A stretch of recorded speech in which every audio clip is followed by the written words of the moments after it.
अस्सलामुअलैकुम, welcome to doctor साइमीज़ clinic. आज एक डिज़ीज़ है और डिज़ीज़ है squint eyes. Squint eyes mean भेंगापन, आँखों का भेंगापन।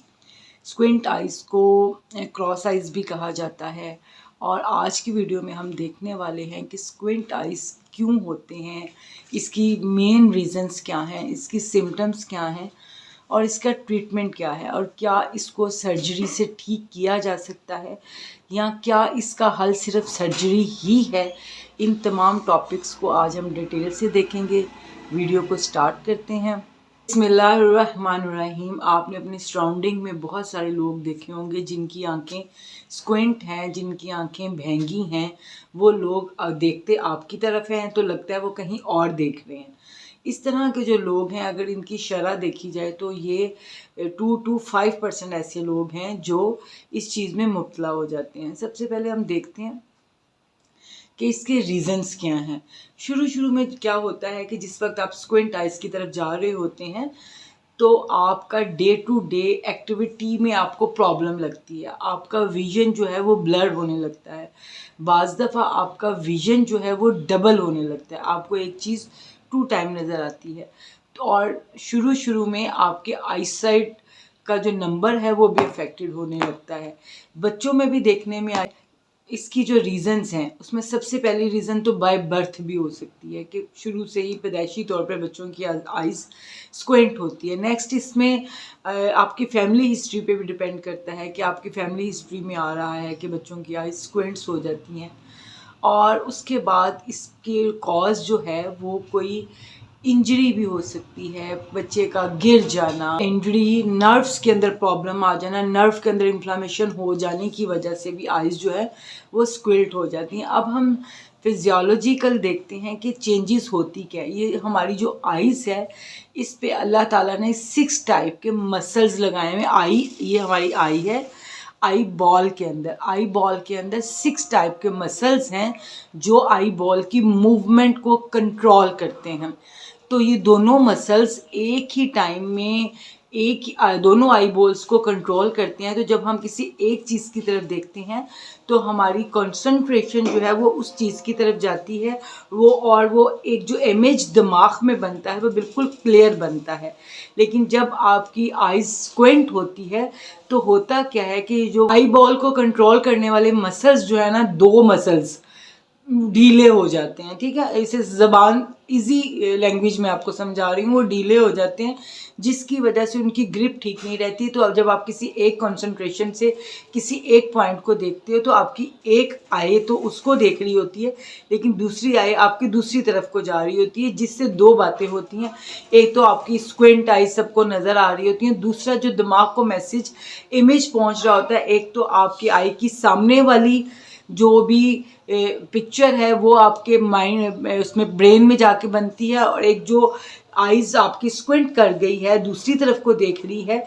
तो इसी तरह 2 टाइप जो विजन है वो आपके ब्रेन में जाके बनता है, जो कि आपके लिए डिस्टर्बेंस का बाइस होता है और जिसकी वजह से कॉम्प्लिकेशंस पैदा होती हैं। अब हम इसके रीजंस को देख चुके हैं, अब हम इसके ट्रीटमेंट को देखते हैं।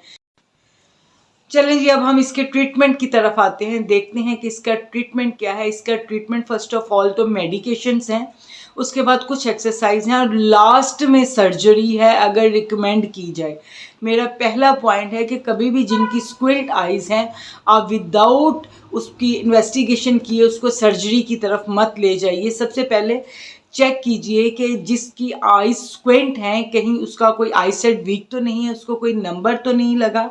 अगर उसको इसका कोई नंबर रिकमेंड हो चुका है तो उसका ट्रीटमेंट अकॉर्डिंग टू उसके नंबर किया जाएगा। उसके बाद आप एक्सरसाइज रिकमेंड की जाएंगी। जो उसकी एक्सरसाइज हैं वो भी according to nature of disease है कि कौन सी एक्सरसाइज किस बच्चे को रिकमेंड की जाएंगी। तमाम तरह की एक्सरसाइज एक ही तरह के पेशेंट को रिकमेंड नहीं की जा सकती। और उसके बाद लास्ट है जो वो सर्जरी की तरफ है।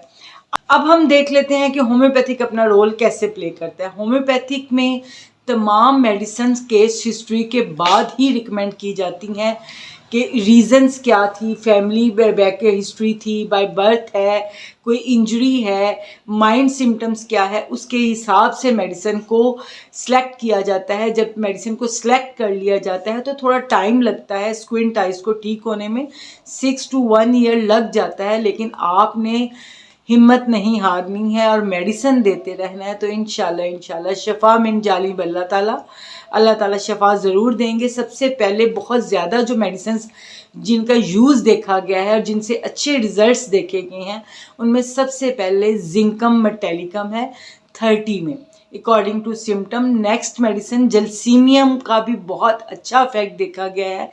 जलसीमियम बहुत अच्छा काम करती है जब मसल्स जो है वो वीक हो। बच्चे की आइज़ जो है वो इसलिए स्क्वेंट है कि उसके पेट में कीड़े पाए जाते हैं, बहुत अरसे से बच्चे के पेट में कीड़े हैं, वो मिट्टी बहुत ज़्यादा खाता है। तो सिंटोनाइन 30 में बहुत अच्छा काम करेगी, उसकी आंखों का बहंगापन ठीक करेगी। उसके बाद जो नेक्स्ट मेडिसिन देखने को मिली है वो हाइसोमेस है।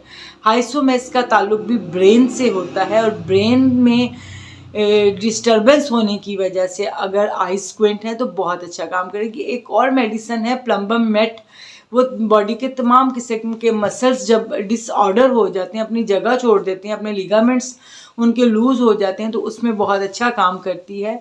उसको भी 30 में यूज़ करना है। तो आई होप सो कि ये मेडिसिन्स आपके लिए बहुत बेनिफिशियल होगी। इनकी सिलेक्शन आप किसी माहिर होम्योपैथ से करवाइएगा। उसके बाद कुछ एक्सरसाइज आ जाती है, कुछ डाइट आ जाती है। डाइट आपने बच्चों को न्यूट्रिशन वैल्यूज़ को देखते हुए देनी है। बच्चे का मोबाइल का यूज़ कम करवाएं, बच्चे के आवर्स कम करवाएं, बच्चे का अगर कंप्यूटर पे टैब पे बैठता है तो वो उसका कम करवाएं, टीवी अगर देखता है तो बहुत कम करवाएं। उसको बादाम खाने को दें, उसकी आंखों की एक्सरसाइज करवाएं। एक्सरसाइज मैं पहले भी 2-3 वीडियो में बता चुकी हूँ, फिर भी बता देती हूँ आपको कि आपने एक ऑब्जेक्ट कोई एक पेन ले लीजिए और आपने पेन को आपने नोज़ के ऊपर रखना है। बच्चे को आप समझाइए, तो पेन को नोज़ के ऊपर रख के थोड़ी मूवमेंट करनी है और दोनों आइज़ को आपने इसकी कंसंट्रेशन ये कीजिए कि आप पेन से ना दायरा बना लें। मैं ऐसे पेशेंट्स को बताती हूँ कि आप पेन से ना दायरा बना लें, ये दायरे को थोड़ा ब्लैक डार्क कर दें। फिर आपने सिर्फ इसको देखना है, ठीक है। इसको आप 100 टाइम कर लें कि आपने अभी अगर आप गौर करें मेरी आइज़ की मूवमेंट, मैं सिर्फ इसको कंसंट्रेशन कर रही हूँ। तो आप ये वाली एक्सरसाइज भी कर सकते हैं। और उसके बाद आप किसी एक ऑब्जेक्ट को कंसंट्रेशन से आइज़ ब्लिंक किए बगैर कुछ देर के लिए देखें, ये भी आइज़ की बहुत अच्छी एक्सरसाइज है। आई होप सो कि ये वीडियो आपके लिए इंफॉर्मेटिव होगी। स्क्विंट आइज़ के बारे में या किसी किस्म की कोई क्वायरी है, आपने कोई क्वेश्चन पूछना है तो आप वो क्वेश्चन मुझसे कमेंट्स में पूछिए। मैं आपका कमेंट पढ़ के आपको आंसर दूंगी। अगर ज़्यादा कमेंट्स होंगे तो उस पर वीडियो भी बना दूंगी। और मेरा कोई कॉन्टैक्ट नंबर फ़िलहाल नहीं है, तो प्लीज़ मुझे कॉल्स मत किया करें। जब मुझे ऑनलाइन देखा करें, मुझे FB पे बहुत ज़्यादा कॉल्स आती हैं, तो प्लीज़ मुझे कॉल्स मत किया करें। मेरे पास इस वक्त ऐसा कोई नंबर नहीं है जिससे मैं आपको कांटेक्ट कर सकूं। तो इंशाल्लाह वेरी सून मेरा नंबर, मेरी वेबसाइट सब कुछ ऑन हो जाएगा, तो मैं आपको तब अपना कांटेक्ट नंबर दे दूँगी। Thank you so much for हाफिज़। पाकिस्तान जिंदाबाद।